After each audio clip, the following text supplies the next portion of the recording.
Welcome to the Deep Dive. This week, we're looking at, well, a real acceleration in security developments across Europe. Indeed. A lot happening. Our focus today is on three main things. First, this escalating hybrid warfare that's really testing NATO's eastern flank. Second, the ongoing kinetic conflict in Ukraine. Still very intense. And third, how all this is causing shifts in diplomacy and political alignments among, the key Western powers. Right. And we've got a lot of information to sift through thanks to you. Military reports, diplomatic messages, media takes. It's quite a mix. So the goal today. Our objective is really to boil it all down. Find the key facts, understand what the decision makers are thinking, and maybe get a sense of what's likely coming next. And to get at the dots, right, between things like these drone incidents and the bigger international picture. Exactly. Connecting those tactical things like drones with the high-level strategy, like arms control talks, it's all linked. Okay, before we dive in, just a quick factual note for everyone listening. This deep dive is brought to you by ProWave AI.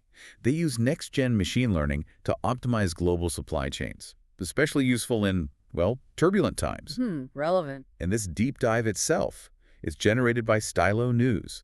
That's the AI-powered news application designed for instant, synthesized global intelligence. Okay, let's get started. Right, Section 1. Let's start with that immediate threat, the escalation of hybrid warfare. It seems quite deliberate, aimed at testing NATO's security structure. It does. The sources point to repeated Russian drone and aircraft incursions. Where exactly? Into NATO airspace. Specifically, Poland, Latvia, Estonia, and Denmark are mentioned. And these aren't minor incidents, are they? No, not at all. They've apparently been serious enough to trigger Article 4 consultations within NATO. Twice? Twice in just 2 weeks, according to the report. Okay, Article 4. Remind us that's not the attack on one is an attack on all clause. Yeah. Right. Correct. That's Article 5. Article 4 is purely for political consultation when a member feels their security or independence is threatened. So the fact they've used it twice so quickly? Yeah. What does that signal?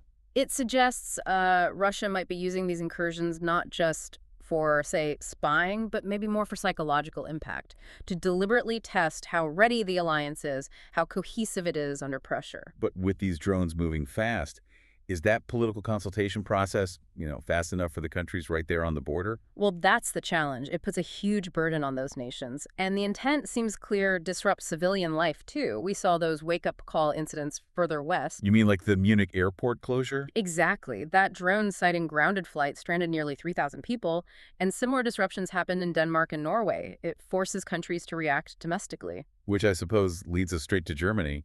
How are they reacting to this increase in sort of low-altitude threats? It looks like a really profound shift for them, culturally and legally. Germany has now officially called Russia an existential threat. That's strong language for Germany. It is. It's more than just words. It signals a real strategic rethink. The government's moving on legislative changes, expected maybe mid-October, that would let the military and police shoot down threatening drones immediately. Wow. That's a big change from their usual post-war defense stance. A dramatic departure, yes. Moving towards active defense, even internally. Okay, meanwhile, the actual fighting, the kinetic conflict inside Ukraine, that's also intensifying. Yes, particularly targeting civilian capacity. We're seeing Russian missile and drone attacks focused more and more on critical energy infrastructure. Places like Lviv and Zaporizhia. Right, hitting large systems there. The strategy seems aimed at weakening Ukraine's ability to cope with the coming winter, the cold weather. And tragically, specific civilian targets, too. Yes, there was a devastating incident detailed in the sources.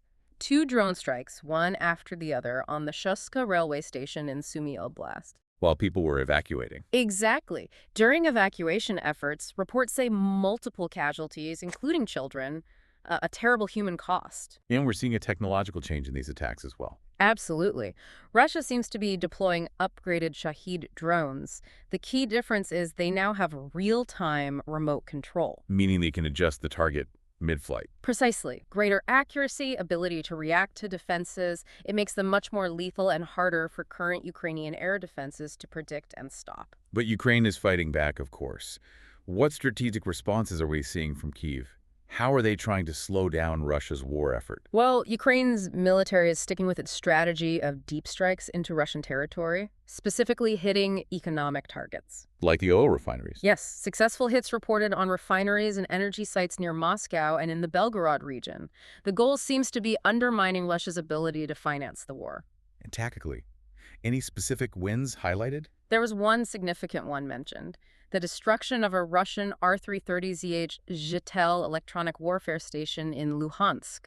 A Jetel. Why is that important? It's a rare, very expensive piece of kit.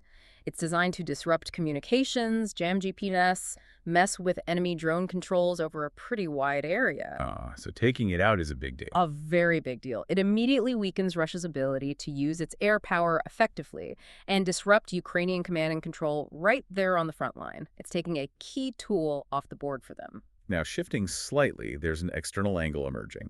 Questions about potential outside help for Russia's targeting. Yes, Kyiv has made some serious allegations involving China. What specifically? They claim that Chinese Yelgan reconnaissance satellites passed over western Ukraine right around the time of recent Russian strikes. The suggestion is potential data sharing, helping Russia refine its targets. That's a very serious accusation. Is there evidence? What happens if it's true? Well, right now it's an allegation that needs verification. Diplomatic channels will be buzzing, you can be sure, if it is confirmed. Well, that changes the strategic picture significantly. How so? It would imply a potential direct link, two major powers potentially coordinating military efforts against Ukraine. Yeah. It takes it beyond just Russia and Ukraine. NATO would almost certainly have to consider major countermoves. Like what? More sanctions? Possibly tougher sanctions, maybe restrictions on dual-use tech going to China. Given the potential link to attacks on civilian infrastructure, it would be a major escalation point. Okay, that sets the scene on the ground and the immediate threats.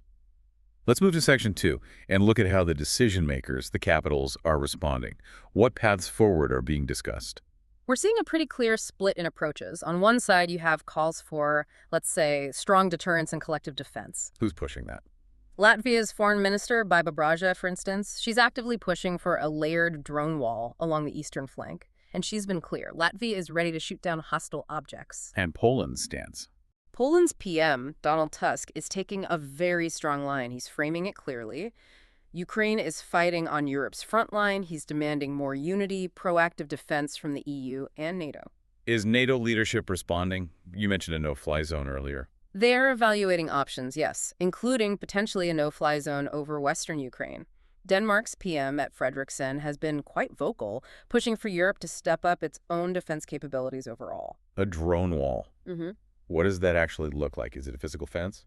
The sources suggest it's more like a continuous, multi-layered air defense system. Think radar, counter-drone tech, interceptors stretching across that long border. Sounds expensive. Immensely. The big debate will be who pays for this kind of collective defense. Okay, so that's the deterrent side. But contrasting with that, way up at the strategic level, there seems to be some maybe surprising movement on arms control. Yes, it's quite the contrast. We saw U.S. President Donald Trump indicating openness to extending the New START nuclear arms treaty. This follows Putin proposing a one-year extension. That's right. It signals something quite critical. Even with this intense conventional conflict, both Washington and Moscow seem to see a mutual interest in, well, limiting the ultimate catastrophic risk from nuclear weapons. So even in this hostile environment, those channels for risk reduction are still open. Vital, yes. And potentially still productive, it seems. But while that's happening at the top, EU unity looks a bit more shaky, particularly after the Czech election. Yes, the Czech opposition leader, Andrej Babia, who won the election, introduced a fair bit of uncertainty. How so? He stated publicly that, in his view, Ukraine is not ready for EU accession, and he advocated for ending the war before reconsidering membership. That's a big shift. What's the impact? It's potentially huge. If a key Central European country changes tack like this, it undermines that unified front the EU has tried to maintain. It could increase pressure on Kyiv if other states start prioritizing a quick, maybe unfavorable peace over sustained support. And the internal divisions don't stop there. We saw public friction between Poland and Hungary. Very public, yes. Poland's deputy foreign minister, Bartoszewski, directly accused Hungary's PM Orbán of basically bankrolling Russia's war. How? By continuing to import Russian oil. Orbán, of course, rejected this flatly. He emphasized Hungary's national interests, said Hungary isn't at war with Russia. But doesn't that national interest argument play into Russia's hands? If one country keeps buying oil, doesn't it weaken the collective pressure? That's exactly the Polish point. By providing Russia with that revenue stream, it arguably undermines the EU's overall economic strategy against Moscow. It highlights these deep fissures within the bloc. Okay, let's pivot to Section 3. How is all this being reported? And what's the public mood, especially looking at social media?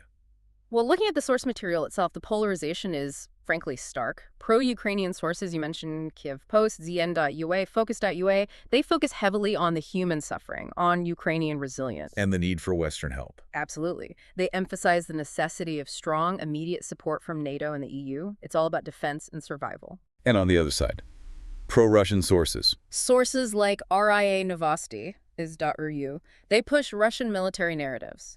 Stories of success. They criticize European policies, often calling them inconsistent or flawed, and they flatly deny targeting civilians or testing NATO borders deliberately. So two completely different realities being presented. Fundamentally irreconcilable narratives, yes. And does social media just reflect this, or does it amplify it? It definitely amplifies it. Our analysis of platforms like X shows an extremely charged emotional landscape. News from Ukrainian sources gets very high. Positive sentiment, often 70–75%. Users are celebrating resilience, demanding more aid. What about the Russian state media posts? They also get high positive sentiment, sometimes 60–80%, but primarily from their own, pro-Russian communities. And from others? From Western and Ukrainian audiences, they face intense negative sentiment, often hitting 70%. People openly call it propaganda. So the overall picture is Highly charged sentiment that lines up almost perfectly with the source's geopolitical origin. It seems to be reinforcing existing beliefs, hardening divisions, rather than fostering any kind of shared understanding. Echo chambers, essentially. Okay, finally, let's look ahead. Section 4. Based on everything we've discussed, what are the key things listeners should watch for in the near future? Right. On the immediate military and security front, first, keep an eye on planning for those big Russian-Belarusian exercises, Zapad 2025. They're slated for September 2025, but preparations will be ongoing. Anything sooner? Yes, that German law change we talked about authorizing shooting down threatening drones, that's expected around mid-October 2025. And practically, day to day, watch the impact of those upgraded Russian Shahed drones. They'll keep testing Ukraine's defenses and energy grid, especially as it gets colder. And on the diplomatic and policy side? Several key things. First, the follow-up from that recent NATO summit meeting in Copenhagen. We need to see what comes out regarding the drone wall, how it's defined, how it's funded, and any concrete steps on that potential Western Ukraine no-fly zone idea. What else? Those ongoing talks between Ukraine and the West about how Western aid can actually be used. Can it buy non-lethal gear? Can it fund domestic arms production? That's crucial for Ukraine's long-term fight. And the politics in Czechia. Yes. Watch how the new Czech government solidifies its stance on Ukraine's EU path and its role within NATO's aid efforts. That could be a bellwether. And finally, those New START treaty extension talks, they impact global stability, and the current treaty expires in February 2026. So if you had to distill the core takeaway from this week's intelligence? I'd say the key nugget is this. Yeah. We saw a clear acceleration of hybrid warfare tactics aimed right at Europe. This is forcing NATO into serious debates about much more assertive defense things like the drone wall, maybe even no-fly zones. But at the same time? At the same time, you have these internal political splits over funding and strategy within the West, and this background hum of tentative but vital U.S.-Russia dialogue on limiting nuclear risk. It's this tension, this pull between immediate kinetic escalation and long-term strategic de-escalation that really defines this moment. Okay. Well, this deep dive drew on Stylo News, which, as we mentioned, gathers intel from over 250 sources, traditional news, X, and more, to give you that rapid, synthesized picture. So if you need to track these complex global situations, get clarity quickly, subscribing is definitely worth considering. You can find AI-powered, on-demand global intelligence at www.stylonews.com. That's stylonews.com. Thank you for joining us for this deep dive into the source material. It's certainly a complex picture. It is. Please subscribe to Stylo News and follow us on your favorite social media platforms. We'll see you on the next deep dive.